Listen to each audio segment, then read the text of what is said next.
जहां पहला episode Doraemon का आज हम लोग देखने वाले हैं कुछ ऐसे क्रीपी एपिसोड डोरेमोन और शिनचैन के।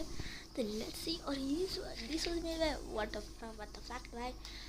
So big shout out to him and let's begin the का video। बहुत ही पुराना एपिसोड है जो कि इतना ब्रूटल था कि इंडिया तो छोड़ो आज उसे जापान में दोबारा कभी दिखाया भी नहीं जाता। और रुको हाय बाय मैं एक बात कहना चाहता हूँ, ये एपिसोड क्रीपी तो नहीं लग रहा। डरने की बात तो ये है कि उसे रियल लाइफ इंसिडेंट से इंस्पायर्ड होकर बनाया गया था। अगर तुम्हें African वुडू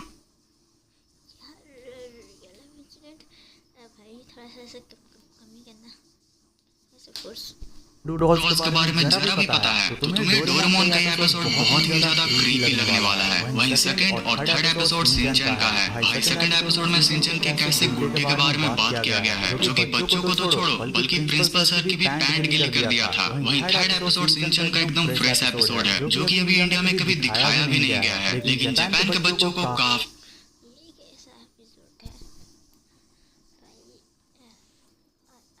it's fake. I think so. रुको भाई वो डोरेमोन का क्रीपी एपिसोड था शायद। हाँ यार याद आया, मैंने इसे यूट्यूब पर देखा था पर वो जापानीज में था, हिंदी में नहीं था।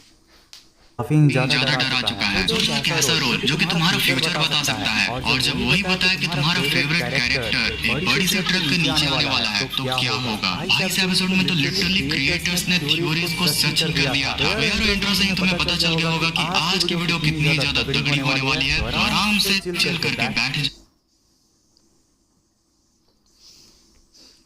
भाई तगड़ी तो होने वाली है पर भाई मेरी शूज में निकल जाए मैं क्या और अपने फेवरेट कार्टून कैरेक्टर्स के क्रीपी चिल्स के लिए रेडी हो जाओ। तो एपिसोड का स्टार्ट बहुत ही निराश होता है जब डोरेमोन को पता चलता है कि सुनियो ने फिर से नोबिता का सबके सामने मजाक बनाया है। तो पता नहीं क्यों इस बार डोरेमोन नोबिता को डांटने की जगह बहुत गुस्से में सुनियो की तरफ भाग पड़ता है। अब वहाँ पहुंचकर डोरेमोन एक समय के लिए सोचता है कि क्या अभी उसे वो गैजेट यूज करना चाहिए, पर फिर वो एक कैमरा जैसा गैजेट निकाल ही लेता है। पर इतना वैसे बताऊं ये एपिसोड के आखिरी सीन देखोगे वो बहुत हंसोगे। गुस्से में भी होने पर भी डोरेमोन उस गैजेट का यूज नहीं करता। इवन जब सबके सामने सुनियो उसका भी मजाक बनाता है तब भी डोरेमोन वो गैजेट यूज नहीं करता। मतलब यहाँ पर मैं भी सोच रहा था कि ये कैसा गैजेट है जिसे डोरेमोन चाहकर भी यूज नहीं करना चाहता। अभी देख कुछ देर बाद घर पर डोरेमोन सो रहा होता है तो उसकी एक फनी लेजी फोटो निकालने के चक्कर में जैसे ही नोबिता उस कैमरे से डोरेमोन की फोटो खींचता है उसे बहुत तेज शॉक लगता है। ऐसा मानो एक समय की आग वहां निकल गई हो। नोबिता जब इन सब के बारे में सोच रहा होता है कि कभी कैमरे से डोरेमोन की डॉल निकलती है। नोबिता अचानक उसे देखकर खुश हो जाता है और उसे लगता है कि वाह क्या गैजेट है, ये तो फोटो से ही किसी का भी सॉफ्ट टॉय बना देता है। मुझे इसे अपने मॉम डैड पर भी यूज करना चाहिए। अब नोबिता के डैड ना सिगरेटिंग कर रहे हैं, मुझे लगता है ये इनके दोस्त ने सिगरेटिंग करना सिखा दिया। जब भी वो फोटो खींचता है उसे वो सोल ट्रांसफर वाली शॉक लगातार लगती है, लेकिन वो इसे इग्नोर करके इन सॉफ्ट टॉयज को सुजुका को देकर इम्प्रेस करना चाह रहा था। अब जब फाइनली तो डोरेमोन की नींद टूटती है और उसे इन सारे कारनामों के बारे में पता चलता है तो वो अचानक से बहुत ही ज्यादा डर जाता है। ऐसा मानो नोबिता के इस हरकत से उसकी जान भी जा सकती थी। और यार होता भी कुछ ऐसा ही है। दरअसल जब डोरेमोन इस गैजेट की हिस्ट्री बताता है तो नोबिता काफी ज्यादा डर जाता है क्योंकि एक्चुअली ये वुडू डॉल कैमरा होता है और इसे फ्यूचर में वुडू डॉल कैमरा नहीं कर्सिंग कैमरा है। में अफ्रीकन ट्राइब के वुडू डॉल से इंस्पायर्ड होकर बनाया गया था। ये गैजेट इतना खतरनाक होता है कि अब तो इसका प्रोडक्शन भी रुक गया था। यार जब डोरेमोन उसे नोबिता का एक फोटो खींचकर नोबिता के सॉफ्ट टॉय में एक छोटा सा पिन छुपाता है तो नोबिता का बहुत बुरा हाल होता है। डोरेमोन के बस कुछ गुदगुदाने से ही नोबिता की बहुत बुरी हालत हो जाती है, जिसके बाद जल्दी से वो दोनों शिजुका के पास जाते हैं। पर सैडली वो बताते हैं कि वो डॉल्स तो जैको और उसकी कजन ने ले लिया, जिसके बाद डोरेमोन और नोबिता ही अपने बम्बू कॉप्टर से उन दोनों को बहुत जल्दीबाजी में ढूंढते फिरते हैं। और इधर नोबिता के मॉम डैड और डोरेमोन की बहुत बुरी हालत हो रही होती है। भाई नोबिता डोरेमोन की ऐसी ऐसी हरकतें देख रहा था जिसके बारे में वो कभी सोच भी नहीं सकता था। इधर जैको और उसकी कजन लिटरली डॉल्स के साथ कुछ भी कर रही थी। कभी उन्हें रेफ्रिजरेटर में रख रही थी तो कभी सुला बैठा खिलाकर कुछ भी करवा रही थी। लेकिन हद तो तब हो गई जब उन्होंने सीधा औजार ही निकाल लिया। ओ तेरी भाई ये कैमरा मेरे को मिल जाए ना तो मैं स्कूल के सारे टीचर को खोपड़ी उड़ा दूं। और किसी साइको सर्जन की तरह डोरेमोन के चित्रण उड़ाने लगी। लाइक भाई इस एपिसोड को तो इंडिया में छोड़ो, मुझे ये तक समझ में नहीं आ रहा कि 1970s में जापान में भी कैसे बच्चों को दिखाया गया था। भाई इवन वो लड़कियां डोरेमोन का खोपड़ी में उड़ाने के चक्कर में थी। इधर डोरेमोन की हालत काफी खराब हो रही थी और अब तो लिटरली सुनियों के साथ मिलकर वो लड़कियां हद ही पार करने वाली थी, क्योंकि लिटरली उन्होंने डोरेमोन के डॉल को जलाने का ही प्लान कर लिया था और वो ऐसा कर भी रही थी। लाइक भाई सीरियसली, पर फिर पता नहीं कैसे तो लकली डोरेमोन उनके बगीचे में गिर जाता है, जिसके बाद सुनियो और लड़कियों को अपनी हालत के बारे में बताता है। और भाई ये मोमो वाला ये बार भी भाई पर्दा बैठ भाई सुनिए कैसे बेइज्जती तो मत करो भाई, इसे पूरा मोमो वाला बोल दिया। सुनिए क्या मोमो बेचता है भाई, पूरा मोमो वाला बोल दिया भाई। ये मोमो वाला जैसे दिख तो नहीं रहा। डोरेमोन का फायदा उठाकर उसे फुटबॉल खेलने लगता है, पर फिर जैसे तैसे हमारा नोबिता डोरेमोन को बचा लेता है, जिसके बाद एट लास्ट नोबिता और बाकी सबको रियलाइज होता है कि ये गैजेट कितना ही ज्यादा डरावना था।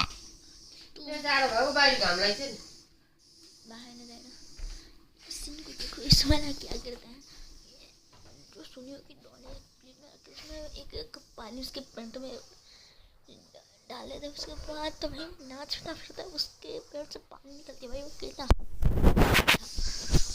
और इसे कैसे यूज करने से डोरेमोन खुद को रोक रहा था। मतलब भाई इस एपिसोड में क्या क्या नहीं दिखा दिया गया था, काटना जलाना, मतलब कोई बच्चों के शो में दिखाया जाता है। भाई बता रहा हूँ अगर ब्लैक फिजिको को डोरेमोन का पूरा कंट्रोल मिल जाता तो आज जो तुम जितने भी क्रीपी डोरेमोन के थ्योरीज को जानते हो वो सारे के सारे डोरेमोन के रियल एपिसोड्स होते हैं। ओके तो अब डोरेमोन और डॉल का ये क्रीपी एपिसोड तो मुझे बताओ ब्लैक फिजिको को डोरेमोन का कंट्रोल मिल भी जाता तो हमारी तो एल लग जाती भाई। तो हो गया, लेकिन जस्ट तुम इमेजिन करो कि सिंचन के क्रिएटर्स जो कि ऑलरेडी बहुत ही ज्यादा क्रीपी एपिसोड्स बनाते हैं, उनको अगर किसी डॉल के साथ हॉरर एपिसोड बनाना हो तो वो कैसा होगा। एपिसोड के स्टार्ट में जब प्रिंसिपल सर एक डॉल को बहुत ही डरते हुए यूज कर रहे थे, तभी वहां पर सिंचन और उसके फ्रेंड्स आ जाते हैं। अब जब वो प्रिंसिपल सर से उस डॉल के बारे में पूछते हैं तो सर बताते हैं कि उन्हें ये डॉल कल रात स्टोरेज रूम में अचानक से मिल गया, जिसका कि बॉक्स भी उनके देखते ही अपने आप खुल गया था। अब जब सर ये सब सबको बता रहे होते हैं कि तभी कसामा को उस डॉल के बॉक्स के पास में गाइड बुक मिलती है जिसके अंदर एक मंत्र लिखा होता है, जिसको कि जब कसामा पढ़ता है तभी सबको किसी की आवाज सुनाई देती है। प्रिंसिपल सर को ऐसा लगता है जैसे मानो कुछ अजीब नहीं लगता तुमको ये सबको बता ही रहे होते हैं कि तभी कसामा को उस डॉल के बॉक्स के पास में गाइड बुक मिलती है जिसके अंदर एक मंत्र लिखा होता है, जिसको कि जब कसामा पढ़ता है तभी सबको किसी की आवाज सुनाई देती है। प्रिंसिपल सर को ऐसा लगता है जैसे मानो आवाज उनके हाथों से आई हो और तभी वो डॉल कसामा की मुझे लगता है ये जापानीज में हुआ क्योंकि कभी इंडिया में रिलीज नहीं हुआ और इंडिया में जो हिंदी में रिलीज होता है वो नेपाल में भी ईयर हो जाता है हिंदी डब में।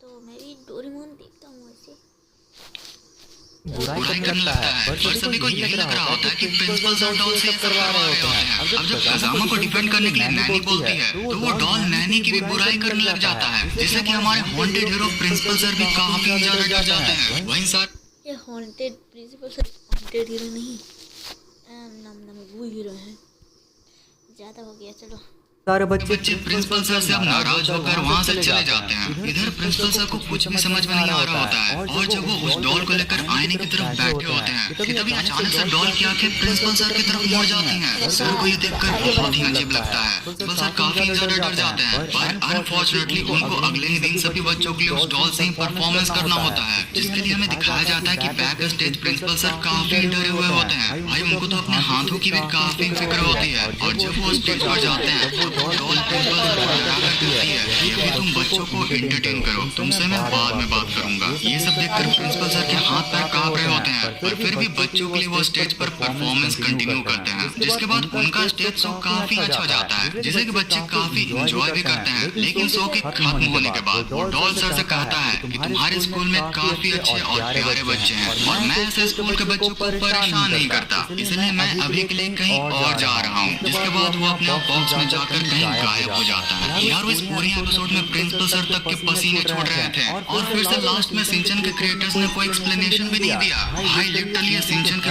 हॉरर एपिसोड्स काफी क्रेजी होते हैं, क्योंकि अभी हाल ही में शिनचैन का एक और ऐसा हॉरर एपिसोड आया था जो कि जापान के बच्चों को खाने से भी डरा बैठा था। यार कभी सोचा एक सिंपल सा स्नैक तुम्हारी किस्मत से भी ज्यादा पावरफुल हो सकता है। एक ऐसा रोल जो फ्यूचर दिखाता भी है और बदल भी देता है, और हर बार एक प्राइज के साथ। शिनचैन को ये रोल सिर्फ एक सिक्के के लिए एक अजीब अंकल से मिलता है। पहले तो सभी इसे मजाक समझते हैं, लेकिन जब शिनचैन ने उस रोल को भोजन की तरफ पॉइंट किया, उसने देखा एक कौवा आकर सीधा उसके सिर पर गंदा कर रहा है, और फिर दूर से आता हुआ वो कौवा बिल्कुल वैसा ही करता है। सभी एक समय के लिए डर जाते हैं, ये क्या था, कोइंसिडेंस या कुछ और। फिर मसाओ का फ्यूचर दिखाई देता है, वो इतना रो रहा था जैसे उसके अंदर कुछ टूट गया हो। रिडक्शन होता है, मसाओ गिरता है, चोट लगती है, और वो सच में वैसे ही रोता है। सभी ये देखकर काफी डर जाते हैं, खास करके कज़ामा। उसे लगता है शिनचैन ये सब जानी-बूझी चाल चल रहा है, और तभी उसने वो रोल छीन लिया। और फिर उस रोल ने कज़ामा को क्या दिखाया, शिनचैन एक बड़े कुत्ते से काटा जा रहा था। कज़ामा ने तुरंत चिल्लाकर बताया, यार तुम्हारे शिनचैन ने रोल का एक बाइट ले लिया,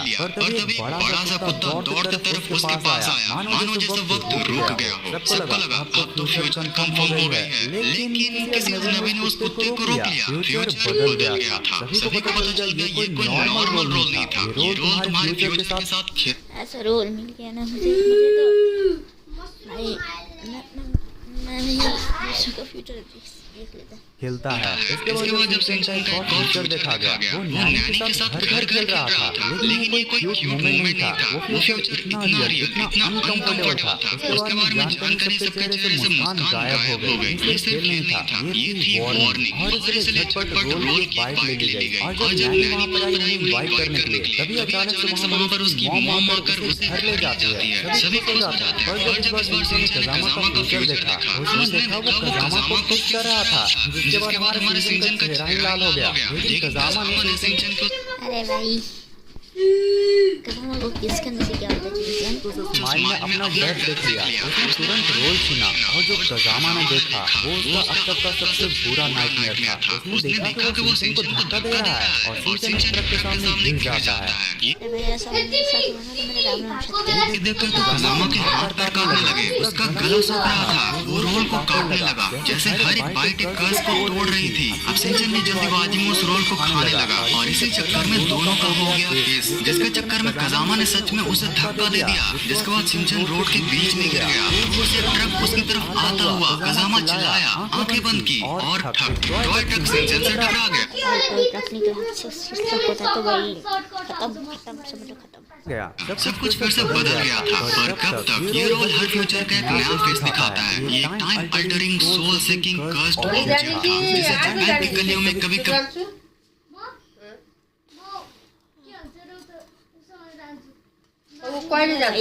लंबा नाम था भाई, मुझे ऐसा लगा वो डुकी डोरेमोन चुरा के लिया है।